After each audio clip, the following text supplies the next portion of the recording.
तुम्हारा जीवन दो पाटन के बीच में फंसा है। जब तक उस जीवन को नहीं जियोगे जो एक है, निरंतर गति प्रकृति की धार के साथ बह रहा है, कोई ब्रेक नहीं,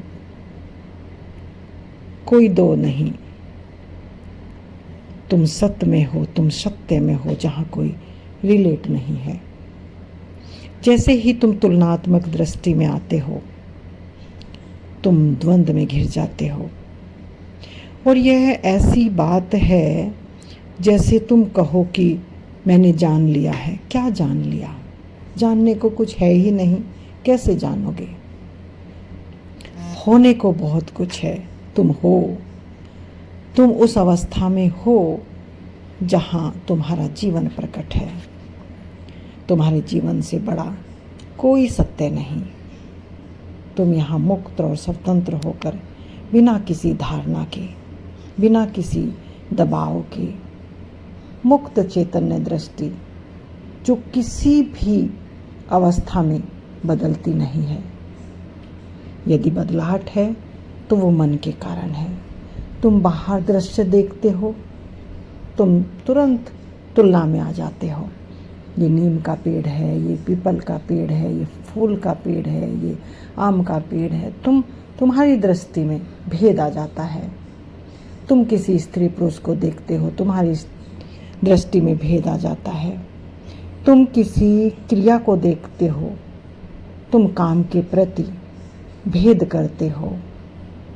अभेद दृष्टि, जहाँ सब कुछ घट रहा है, संयुक्त घट रहा है, लेकिन तुम्हारी दृष्टि केवल उसको देखती है जो देखने वाला है। और ये बात बाहर से नहीं है, वो वास्तविकता को जानती है।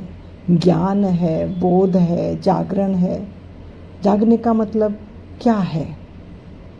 कि अब मैं भीतर, जो संतों ने गाया है कि तुम्हारे भीतर वो तत्व जो समग्र सृष्टि में जीवंत धार दिए हुए है, जहाँ जीवन है, मृत्यु नहीं है, अब मैं उसके रूबेरू हूँ, यानी मैं जान गया हूँ।